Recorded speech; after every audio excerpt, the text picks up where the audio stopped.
자, 이번 시간에는 갭 컨버전, 일명 회계기준 전환 용역에 대한 얘기를 해볼게요. 갭 하면은 이제 일반적으로 인정된 회계 원칙, 거의 이거 무슨 회계 원리 첫 시간에 배우는 그런 개념 아닌가 싶은데, 뭐 그거의 어떤 교과서적인 그런 의미죠. 갭, 일반적으로 인정된 회계 원칙인데, 뭐 실무에서는 줄여서 그냥 뭐 기업회계기준, 더 줄여서 그냥 회계기준이라고 하죠. 그래서 갭 컨버전 하면은 이제 전환하다라는 뜻이니까 회계기준 전환, 뭐 K갭, 일반 기업 회계기준에서 IFRS로 전환하는 이게 이제 대표적이죠. 그래서 회계기준 전환이라기보다는 갭 컨버전이라고 실무에서는 보통 그렇게 얘기를 많이 해요. 그래서 감사팀이라면은 이 업무는 거의 기본적으로 다들 하는 업무가 아닐까 생각이 들어요. 별도의 프로젝트로 하는 경우도 있지만, 근데 좀 약간 사이드잡 느낌으로도 하는 경우들이 꽤 있는 것으로 알고 있습니다. 뭐 컨버전을 했는데 이제 좀 바꿔야 할 게 많으면은 별도의 어떤 그런 계약을 해가지고 진행을 하겠지만, 그냥 좀 단순한 형태의 컨버전이다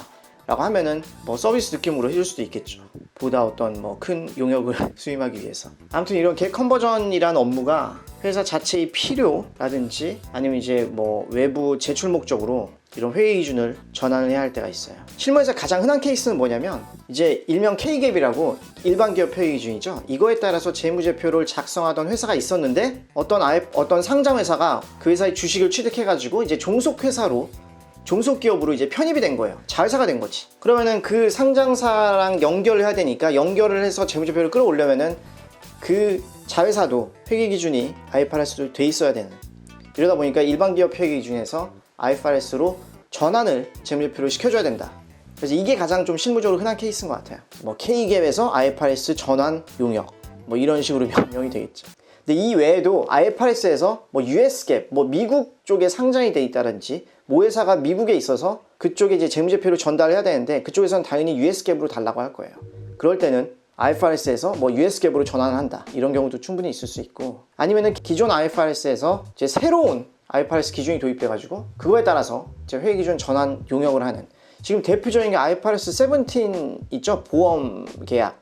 이 회계기준이 이제 좀 변화가 되게 많이 있어서, 대대적인 변화가 있어서 엄청 큰 프로젝트가 IFRS 17, 특히 이제 보험사들 같은 경우는 이거에 대비하기 위해서 엄청나게 이제 좀 대규모 프로젝트가 돌아가고 있는 걸로 알고 있습니다. 그래서 이런 식으로 이제 같은 IFRS이긴 하지만 회계기준 자체의 변경이 있으니까 그거에 따라서 또 컨버전을 해주는 거고, 아니면 이제 좀 난이도가 있는 뭐 현지 회계기준, 이걸 이제 실무에서는 로컬 갭이라고 하는데, 현지 회계기준, 어디 무슨 약간 어디 알 수 없는 나라의 그런 재무제표로 어디서 입수를 해가지고, 근데 그거를 어떻게든 끌어와야 돼. 그거를 끌어와서 연결할 때 문제가 되죠. 연결을 해서 끌어와야 되는데, 근데 거기 뭐 여력상 IFRS가 뭐 안 된다든지 이러면은 어떻게든 이걸 IFRS로 만들어내야 되는 뭐 이런 좀 엄한 상황이 생길 수도 있죠. 그래서 현지 회계 기준에서 로컬 갭에서 IFRS로 변환시키는 뭐 이런 컨버전 케이스도 충분히 있을 수 있다는 거. 회계 기준 컨버전을 뭐 하는 데 있어서 추가적으로 또 하나 가볍게 말씀을 드리면, 이거는 새로운 회계 기준이 적용이 되는 거긴 하지만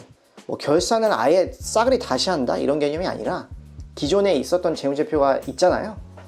예를 들면 일반 기업 회계 기준 재무제표다 라고 하면 그게 이제 최종적으로 나온 게 있으니까, 그거를 기초로, 그거를 출발점으로 해서 뭐 IFRS 영향이 있는 항목들을 이제 식별을 해내고, 그리고 거기서 이제 수정분계를 넣어주는, 이런 식으로 해가지고 IFRS 숫자를 만들어낸다 라고 생각하시면 될 것 같아요. 이걸 뭐 IFRS 정산표 뭐 이런 식으로 이제 뭐 얘기를 하는데, 그래서 결산을 새로 한다라는 개념이 아니라 기존 회계기준에서 수정분계를 넣어서 새로운 회계기준 재무제표를 만들어낸다. 실무에서는 뭐 거의 다 이렇게 한다고 보시면 될 것 같아요. 그래서 오늘 내용도 도움이 됐으면 좋겠고, 다음에도 또 유익한 내용으로 찾아뵙도록 하겠습니다.